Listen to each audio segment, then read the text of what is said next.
dibahas kemarin ya. Wa taswirul hayawan, dan menggambar hewan. Ini haram. Tapi kalau dihidupkan, kemarin dijelaskan ya. Tapi kalau selain hewan, misalnya entah pemandangan, pokoknya selain hewan yang hidup, entah manusia, entah binatang, selain itu nggak apa-apa. Ini sudah dibahas waktu kemarin. Wa man'uz zakat, lanjutin, wa man'uz zakat, dan mencegah membayar zakat. Ini termasuk maksiat tangan.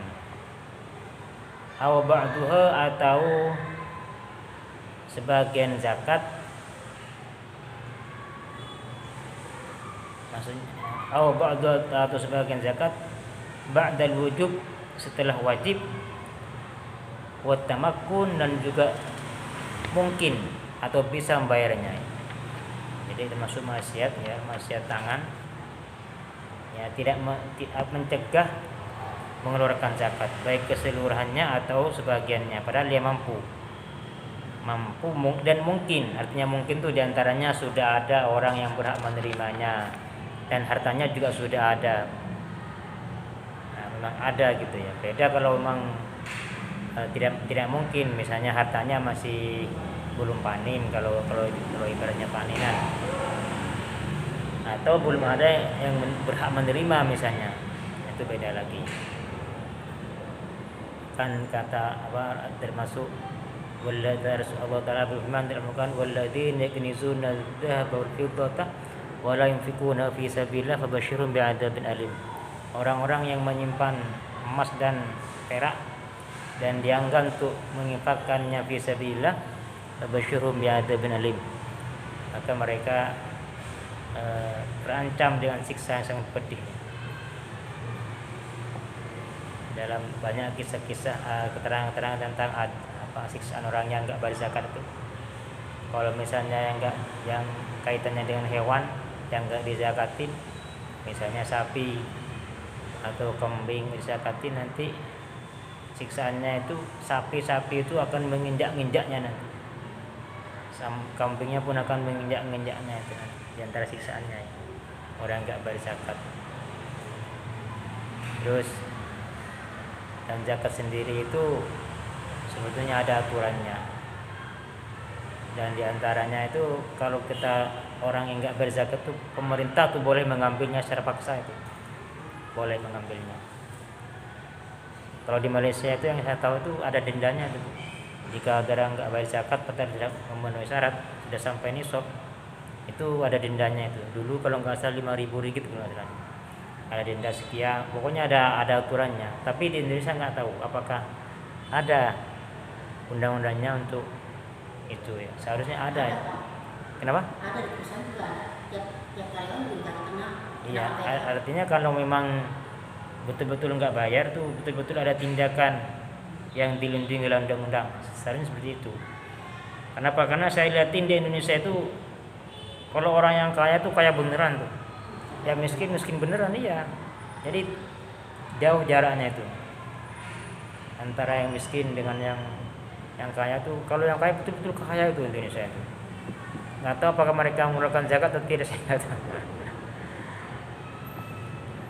Wa ikhraju ma la yujzi'u, termasuk juga maksiat wa ikhraju ma la yujzi'u, dan mengeluarkan harta la yujzi'u, yang tidak mencukupi syarat ya, yang tidak mencukupi zakat syarat. Contohnya misalnya sapi nih, kan sapi itu zakatnya ketika sampai nisab, kan zakatnya kan anak sapi yang minimal umur 2 tahun ya, kayak kurban. Ternyata yang dikeluarkan misalnya yang baru lahir, yang masih kecil gitu ya, artinya gak sesuai gitu. Nah, itu juga sama, saya kan udah zakat ya, tapi ternyata yang dikeluarkan zakatnya enggak sebenarnya gitu, jadi enggak cukup. Nah, itu masuk juga maksiatnya. Atau yang dikeluarkan justru sapi yang sakit, yang diberikan kepada mustahiknya itu, yang sakit. yang punya cacat, nah, yang masih bagus sayang dikeluarkan sebagai bentuk zakat, nah itu termasuk maksiat. Au i'ta'uha atau memberikan zakat man pada orang la yastahiquha, yang tidak berhak pada zakat, atau memberikan kepada bukan orang yang berhak menerima zakat. Ada berapa yang berhak menerima zakat tuh? Ada 8 Bu ya. Orang fakir, orang miskin, terus amil, innama shadaqatul fuqara wal masakin wal amilina 'alaiha wal mu'allafa qulubuhum wa fi sabilillah bin sabil. Jadi kenapa? Ya, gharim itu orang punya hutang. Itu kenapa? Iya, boleh menerima zakat. Sekalipun dia kerja gitu. Iya. Dan syaratnya diantaranya hutangnya sudah sampai waktunya bayar. Jadi zakat itu tujuannya untuk membantu mereka biaya melunasi hutangnya. Itu boleh itu. Sekalipun apa perusahaan? Bekerja. Iya kerja. Iya kerja, tapi dia sudah punya hutang yang cukup banyak dan sudah sampai temponya gitu ya.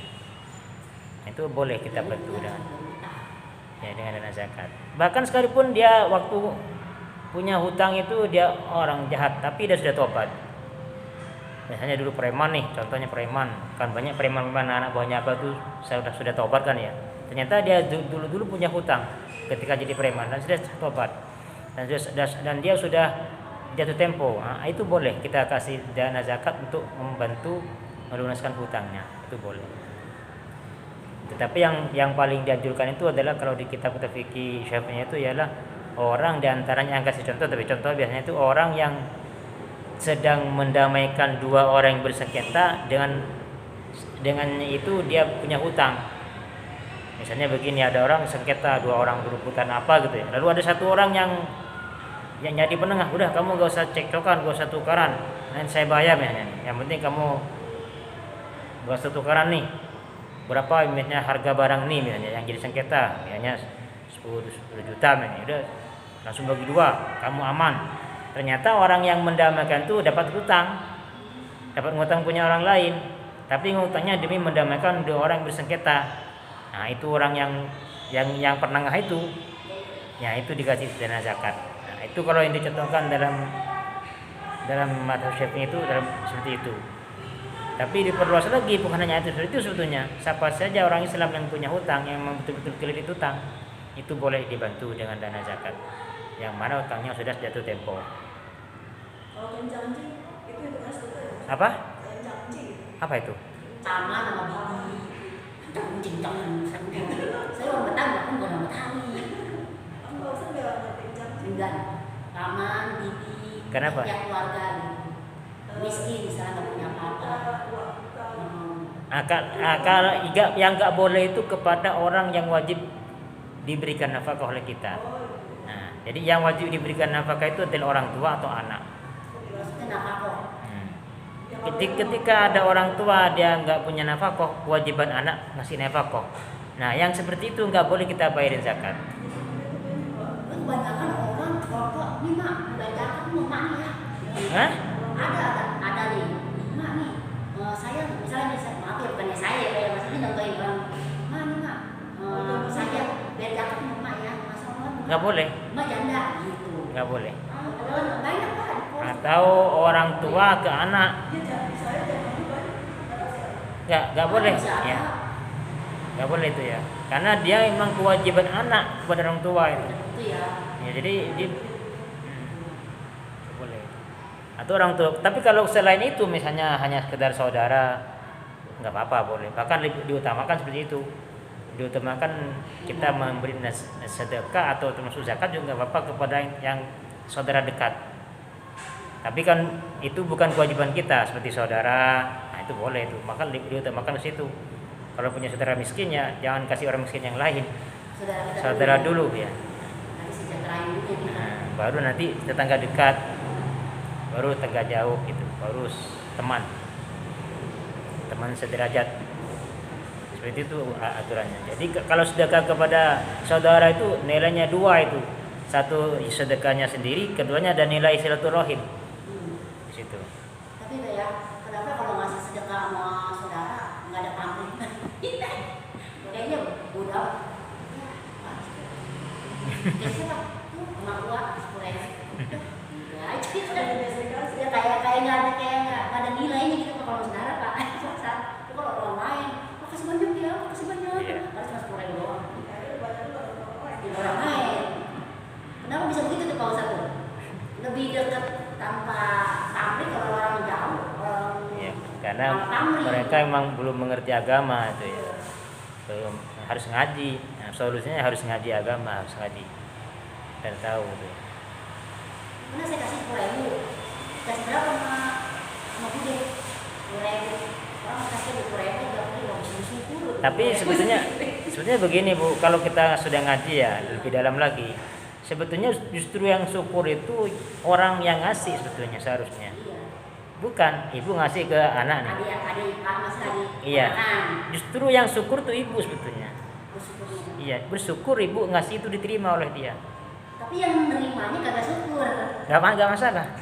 Malah begini, 10.000 dulu, kasih ke 10.000.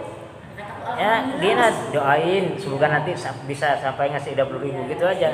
Jadi ibu itu terima kasih saya sudah sedekah diterima. Kenapa? Kan ketika diterima kita sudah ada kan nilai. Tapi kalau sedekah ibu nggak diterima, biasanya kan nggak punya sedekah ibu kan. Iya benar. Nah, jadi seharusnya tuh yang terima kasih pertama tuh yang ngasih seharusnya. Yang ngasih yang Terima kasih saya sedekah ini engkau terima. Kalau nggak terima saya bagaimana nggak bisa beramal kan? Nanti di suatu saat di akhir zaman katanya nih, tapi mungkin kita nggak sampai ya. Kita udah susah mau ngasih sedekah kan? Susah ya. Iya, ya nak. Ya udah selamat ya. Siap. Mau. Ya udah. Selamat nak ya. Sukses selalu. Amin. Iya sayang. Belum bisa naik ya. Ngeri. Kemana? Jadi kalau mahnya ibu ngasih sedekah ke orang-orang cuek, ya udah nggak apa-apa. Yang penting saya terima. Yang penting sudah diterima sedekah saya. Doain aja semoga nanti suatu saat saya bisa ngasih lebih. Amin. Ya kalau kita ngasih sedekah ke orang kan ditolak kan bingung kita. Gimana caranya beramalnya? Semua udah kaya misalnya. Nanti kan begitu katanya. Semua kaya, semua kita agak susah mau ngasih infak tuh karena kaya semua. Akhirnya kita nggak punya kesempatan untuk berinfak. Makanya ketika infak kita diterima oleh orang, kita yang syukur. Waman ul ajir, dan termasuk maksiat menghalangin pekerja ujur tahu pada ongkosnya atau pada upahnya ya.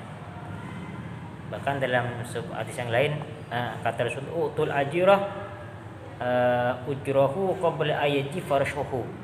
Berikanlah ongkos atau upah berikanlah upah atau ongkos pada pekerja sebelum keringannya ya. Itu kan kata kiasan, artinya jangan lama-lama lah gitu ya kalau ngasih gaji kepada pekerja. Bahkan ada kisah dulu itu ada 3 orang yang terjebak di mana? Di gua ya. Ada orang terjebak di gua sampai di dalam gua itu ternyata gua itu tertutup oleh batu. Akhirnya bingung nggak bisa keluar 3 orang itu. Akhirnya dia tuh berdoa kepada Allah dengan melalui amal soleh, berwasilah ke amal soleh. Yang pertama diantaranya dia berdoa kepada Allah, ya Allah, saya ini termasuk orang yang taat kepada orang tua saya. Saya selalu ngasih makan kepada orang tua saya. Pernah suatu saat itu saya nggak pernah makan sebelum saya ngasih makan ke orang tua, kata orang itu. Jadi suatu saat saya bawakan susu, ternyata sampai di rumah orang tua saya lagi tidur. Itu saya tungguin, kata dia. Saya tungguin dan saya juga anak saya nggak makan sebelum orang tua saya bangun. Akhirnya orang tua saya bangun, saya kasihkan susu, lalu setelah itu baru kami sekeluarga makan gitu ya. Nah, ya Allah, kalau ternyata amal saya ini diterima, amal soleh menurutmu, maka tolong buka pintu batu yang menutupi gua ini, kata orang itu. Betul. Akhirnya batu itu berbuka sedikit, tapi masih belum bisa keluar. Kan 3 orang. Satunya lagi berdoa kepada Allah, ya Allah, saya pernah punya amal. Saya pernah amal dulu, ya ini begini. Jadi saya ini termasuk, saya punya saudara perempuan, saudara sepupu ya, wanita cantik. Saya sangat menyukainya. Terus suatu saat saya ingin menggodanya, tapi dia nggak mau. Nah, tapi suatu saat wanita ini datang ke saya lagi butuh duit gitu ya. Intinya seperti itu ya. Saya karena saya mencintainya, saya paksa. Ya nak.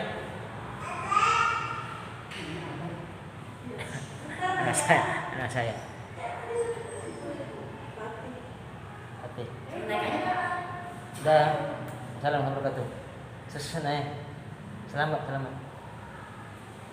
Akhirnya jadi waktu itulah saya dapat kesempatan untuk menggoda dia, dan karena dia butuh uang kan, jadi saya kasih uang, tapi yang penting kamu ikutin kata-kata saya. Tapi saya nggak jadi, ya Allah, saya takut kepada Engkau gitu ya. Saya takut kepada Engkau. Kalau memang amal saya ini baik menurutmu, kau ridhoi, maka bukalah pintu batu yang sedang menutupi gua ini. Hanya itu batu itu tergeser lagi, Bu ya. Tergeser lagi. Ya, tapi masih belum bisa keluar. Nah, satu lagi ini yang terakhir ini yang ada dalam kitab ini ya, termasuk tadi dia cerita lagi, ya Allah, saya dulu pernah jadi bos gitu ya. Terus suatu saat saya pernah tidak menggaji pekerja saya. Kenapa? Karena dia kabur gitu ya, dia lari, nggak ketemu. Waktunya gajian saya nggak bayar. Nah, ternyata tetapi bayan anak itu saya belikan kambing, saya kembangkan, saya pelihara sampai banyak. Ternyata suatu saat dia datang ke saya, katanya minta gaji saya itu, gajinya yang dulu nggak pernah saya bayar. Lalu saya kasihkan semua, ya Allah, semua yang hasil daripada dikelola itu, padahal harganya hanya sedikit kan Bu ya, tapi kan hasilnya dikelola banyak ya, saya berikan semuanya, ini hakmu semua. Nah, kalau memang amal saya ini baik ya Allah, menurutmu baik ya, maka bukalah pintu itu. Ternyata benar itu. Jadi hanya kebuka itu batu itu, dan 3 orang itu akhirnya bisa keluar dari pintu gua, dari dalam gua itu ya. Artinya apa? Kita ini memang boleh bertawassul dengan amal soleh. Bahkan ibu kalau doa juga boleh. Biasanya begini. Ini contoh saja ya. Ya Allah, saya termasuk orang yang enggak pernah mendurhakai orang tua saya. Atau begini, memang saya enggak pernah nyakitin hati orang tua. Saya berwasilah kepada Engkau dengan amal soleh saya kepada orang tua selama hidup, saya enggak pernah menyakitin. Mohon terima doa saya.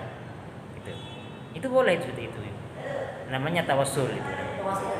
Ya, tawassul amal soleh yang pernah kita lakukan kepada orang lain. Atau mungkin ibu pernah istiqomah puasa misalnya nih. Kan ada orang suka istiqomah puasa ya, puasa entah Senin Kamis tuh ya. Itu gak apa-apa dibikin tawassul.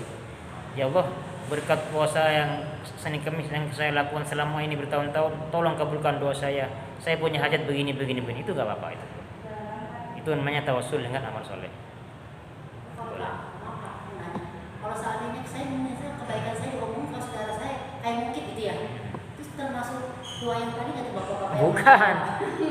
Bukan, ini omong kepada Allah ini. Ngomong. Ya, ini cerita bilang kepada Allah bahwa saya pernah berbuat baik kepada orang tua, ya Allah gitu ya. Begini cerita ya. Allah sudah kan tahu sebenarnya ya. Allah sudah tahu sebenarnya. Cuman kita tawassul. Kalau tafa'al itu mengharap kebaikan, Bu. Ya beda. Contoh begini yang paling ringkas, gampang. Kan kita kalau akikah itu tafa'ul namanya, ketika motong kambing itu dipotong di mana? Di ruasannya enggak. Ya di tulang-tulangnya itu jangan dipotong di sini, tapi di ruasannya. Iya, jangan dipotong di sini, tapi potong di ruasannya. Nah, itu kan tafa'ul namanya, mengharap kebaikan, semoga tulang belulang anak ini jadi kuat gitu ya. Kan kalau enggak dipotong kan kuat. Kan gitu ya. Kan yang kita potong ya, tapi tafa'ul ada. Tafa'ul itu ada. Rasulullah suka tafa'ul. Ada hadisnya tafa'ul itu. Tapi yang spesifik untuk ini tidak ada ya. Tidak. Tapi Rasulullah suka tafaul. Ya. Secara umum. Artinya mengharap kebaikan gitu ya. Itu namanya tafaul. Lanjut kitabnya. Wa man'ul muttar. Nah, jadi kalau kita punya pekerja ya, nah, siapa tahu nanti jadi pos ibu-ibu ini. Amin. Jangan sampai ditunda-tunda ngasih bayaran. Apalagi sering ngasih hadiah kepada pekerja ya. Itu saya kan pernah jadi kuli ya. Kalau dikasih lebih waktu itu luar biasa senangnya itu ya. Wa man'ul muttar, dan juga mencegah orang yang sedang butuh, orang sedang dalam keadaan darurat, ma yasutuhu, dengan perkara yang bisa menyambung nyawanya, bisa mencukupi kebutuhannya ya. Artinya kalau udah tahu mereka tuh butuh ya jangan kita menghalangin. Wa adamu inqadi ghariqin, dan tidak menyelamatkan orang yang karam di lautan, ini juga termasuk maksiat. Min ghairi udrin fihima, tanpa udzur. Bahkan andai kata kita punya harta lagi di dalam di kapal misalnya nih, ternyata kapalnya lebih muatan, kalau enggak dibuang hartanya maka kita akan tenggelam semua, maka wajib dibuang semua harta itu. Nah, nanti urutannya kalau ternyata harta dibuang masih perlu dibuang lagi, urutannya ialah hewan nanti. Hewan baru dibuang. Pertama ya barang enggak bernyawa dulu. Kalau masih butuh lagi ya hewan nanti, sekali baru dibuang. Jam berapa ini? Jam 3 ya? Jam 3 ini. Nanti bulan depan sudah jam 2 terus pulang. Sebentar lagi ya selesai. Apa tadi? Nah, nanti baru setelah itu manusia ya. Kita tetap ngaji jam 2. Ya makanya kita mau musyawarahkan nanti. Kan anak-anak mau jam 2. Nah, Kita baru ngaji. Iya, mau ngaji. ya gimana enaknya aja. Biasanya takutnya Makin bete. antar yang aja dulu kali ya. Tapi kemarin juga jam 2 sampai setengah 3 baru mulai itu. Bisa. Anak sini sebenarnya dulu malah kesepian Pak, ngaji enggak sekolahnya. Ayo Pak, sampai rumah udah sempat lewat. Buru-buru mandi, nggak sempat makan. Bener-bener kasihan juga sih Raisa sih. Iya. Ya, memang kalau dulu tuh kan anak sekolah umum kan sampai jam 12 ya.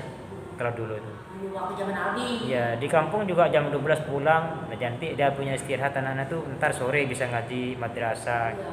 Anak-anak tuh enak tuh, badannya tuh Masih seger. seger ya. Udah loyong banget di kelas. Sekarang ya nggak tahu lah. Udah pusing kepala si Raisa. Ya kalau di kampung kan, ya kalau di kampung nggak berlaku sebetulnya itu. Saya latihan tuh tetap pulang jam 12 kayaknya sampai sekarang. Karena memang guru-guru ngaji itu kalau di kampung masih dihargai itu sekarang Iya, benar. di kampung itu. Jadi diperhatikan tentang ngajinya itu. Dibandingin sama guru sekolah, benar. Ini kasihan juga kalau terlalu capek anak-anaknya. Sedikit lagi Bu ya, ini faslun. Wa kitabatu ma yahrum manutku bihi. Wa kitabatu ma, dan menulis sesuatu yahrumu yang haram, anutku apa mengucapkan bihi dengan yamma. Artinya yang haram diucapkan ditulis pun juga haram ya. Bahkan tulisan itu kan lebih berbahaya. Kenapa? Karena tulisan itu bisa, kalau nggak ada yang hapus kan bisa terus ada itu. Tapi kalau hanya ucapan, kecuali direkam, kan langsung hilang. Tapi kalau tulisan, hanya menulis di buku, di majalah atau di kitab yang sifatnya haram dikatakan, misalnya mencaci orang ini, kan haram tuh. Itu nanti akan terus selamanya tuh kalau nggak ada yang hapuskannya.